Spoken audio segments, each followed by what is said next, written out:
Yesterday, I met an Ethiopian girl who lives here, and it happens to be her birthday. And she's been here in Indonesia for 2 years and in Bali for one. So I know how it is when you're out of the country and she's studying here. So I know when it is like you're away from Ethiopia and you don't have any connection. I know how it feels. So it was really nice to celebrate the birthday together. But today is actually her birthday. Yesterday was like at midnight became her birthday. But unfortunately, I didn't bring anything Ethiopian except for a dress and some product that I wanted to try. That is like this dry wet. I was going to use it for me, but I think she deserves it more because I'm going to go back home in 2 weeks. So it's her birthday, so I am going to give it to her and maybe make it together so we can enjoy it together. So let's go give it to her. To make wet or Ethiopian stew takes a very long time. You have to put a lots of onion and spices and stuff, and it takes very long time to cook. And what Guada did was make that process very short by making dry wet, which is the dry sauce.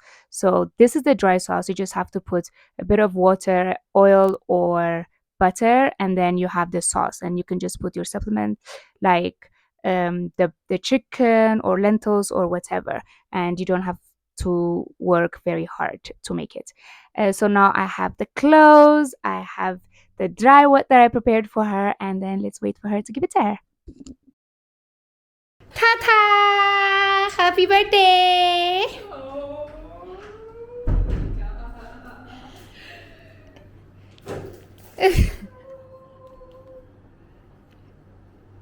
Happy birthday! So much.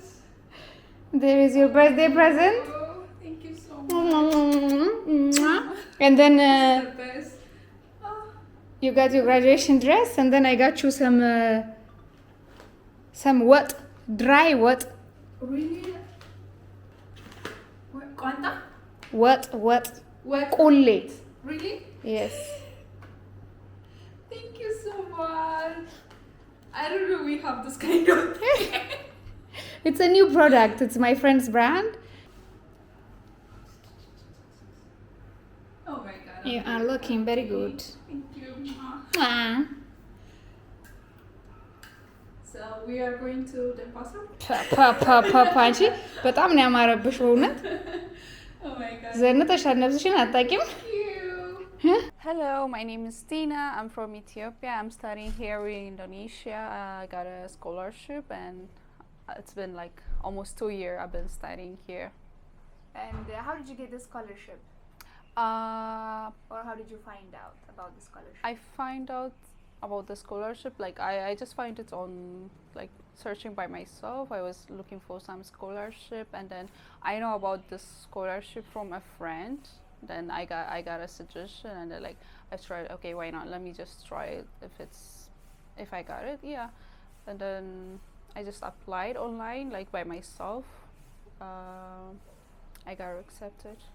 And where are you from exactly? From Ethiopia. I live in Habesha city, and during that time I was working in a hospitality industry in Haile Resort, and then I want to continue my study, like I want to study my master's, so I decided like let's do it, because if I try to study in Ethiopia I should be working at the same time, and then when you are working in the hospitality industry it's not easy to work and then study at the same time, so I need to choose one. I choose to study at the same time. I like to travel, I like to see new countries, new culture, so this gives me a good opportunity to go outside my country and then have this experience. So when you applied for the scholarship, what were the things that you were asked? If there are other people who wants to apply, for example. The first thing you need, like if you are applying for a bachelor, you need your high school, like all your high school documents, like transcripts, and then you need a recommendation paper from your institute or like from the place that you are working, and then of course English proficiency. It doesn't have to be like a TOEFL or like you can get it from your school, like you are currently you are studying in English, because most countries, like their curriculum, it's not in English, but our curriculum is in English. So we just need something that which proves like we are studying in English. So for me, I got it from my university. I asked them like to it's called like Media of English, and then I got that from my school. The other documents, like if you are applying for masters, you need to have like your bachelor's original paper, and then you need to have all your transcripts as transcripts, yeah. And then what else? It's been 2 years, so I almost forget. And yeah, of course, like and later also on, your university degree, right? yeah, university original degree, and then yeah, later when you got accepted, like you need to later on, like we need health insurance kind of thing. Like you need to do like you need to go to the hospital, and then during that time it was COVID. I don't know right now if it's necessary or not. We also need the COVID vaccination paper, sorry, vaccine certificates, and yeah, that's what it was. Easy and smooth for me. It was, but I was a bit like late to complete all my documents because I was not ready when I was starting to apply for the scholarship. My documents were not ready, so like I was let me just try, you know, like I was not really sure about if I'm gonna get the scholarship or not. And then later on, when I get the acceptance, I was like, okay, let me grab my original documents. You need to, because I was a fresh graduate, so I didn't take my original documents from the university. So I need to complete all of that, and then the medical thing, everything was like making me stress. But like if you are really ready to apply for scholarship, like make sure you have all the documents prepared, so later on you don't have to be confused, and then you don't have to stress yourself like where can I get these documents, you know, kind of thing. So keep your documents all like together prepared, and then it's easier. Okay. What came with the scholarship? Like, what did they give you with the scholarship? Like, free education, free housing, like, because you can't work here since you are a student and you can't make money. So, like, how is it to survive in someone else's country that you've never been without any of this situation? How did that, like, the scholarship provide you with that? Okay, the scholarship coverage was full scholarship, which is like education, accommodation, food, health insurance, book, everything was inclusive. But like the way they gave us is you will have like monthly allowance, a specific amount of money. So for the school, you don't have to pay anything. They will cut everything and then they pay for it. But for the accommodation, food, transport, book, everything, like you need to manage by yourself. It's like having your salary every month. It's like a salary. So you need to manage everything, and then you need to know how to manage your money based on your expenses, like, so because you cannot, it's not allowed to work at all. You cannot have like any type of job here, so you need to manage by yourself unless you like you are having support from your family or like others. So for me, like the first beginning of the year, it was a bit difficult because it was not that much enough. So I need to manage myself. I need to cut some expenses, like, so I was trying my best. And then you need to find a place to live, like depending on your budget, like a student budget. So you need to find a student accommodation by yourself. You need to manage your transportation. Here in Indonesia, the easiest thing is like if you can ride a motorbike, everything easy. You can go anywhere you want, and the gas and everything it's cheaper.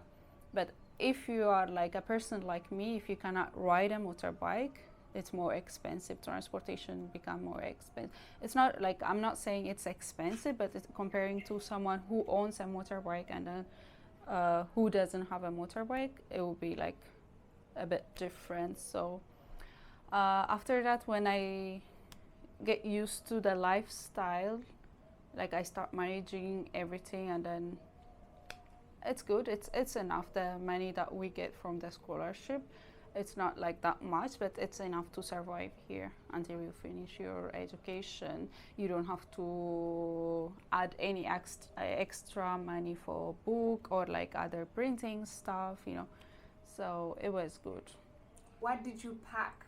What are the things that you packed when you came first as a first-time traveler? What did I pack? Of course, some of my clothes, and I didn't bring anything like like jackets, coats, because I know the weather here, it's very hot, so I said like it's not necessary. I just packed some stuff, and then of course Ethiopian families, they will not let you go out the country without shiro and berbere. I have my shiro, berbere, kolo, and yeah, I didn't want to bring a lot of stuff, so I just bring strawberry, kolo, and mitmita. I love mitmita. I pack all that thing, and then other stuff like kibe. You know, there was a lot of stuff that I needed, but like I was in a rush, so like I couldn't.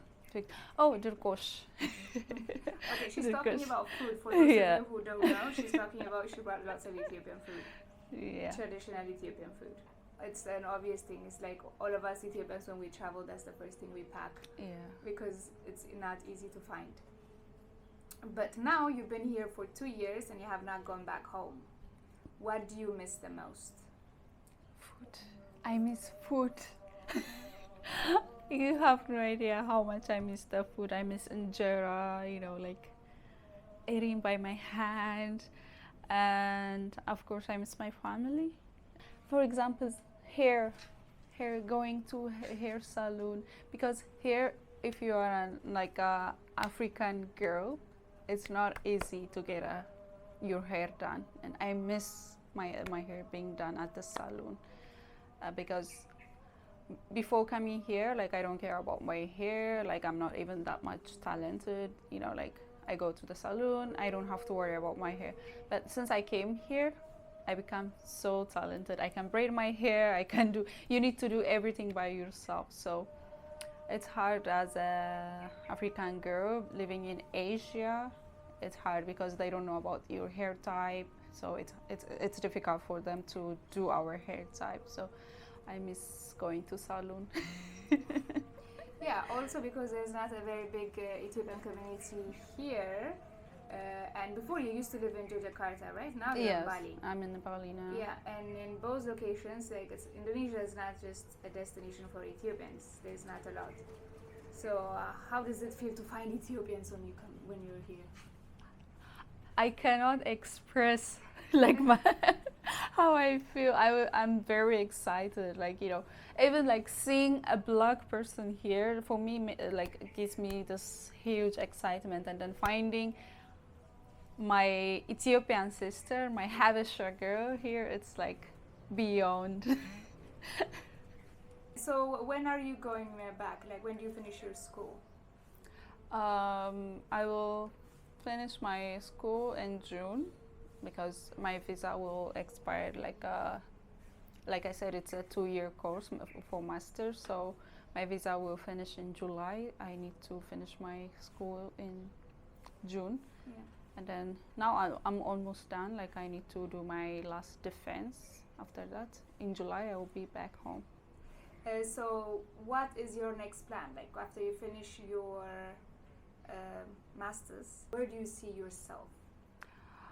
I see myself here in Bali because I love Bali so much, but here job opportunities is not that much for a foreigner unless you are making your own business. So if I get a job opportunity, I would love to stay here and work. I would like to settle here. But if not, I will go back and then I understand like here could be very difficult.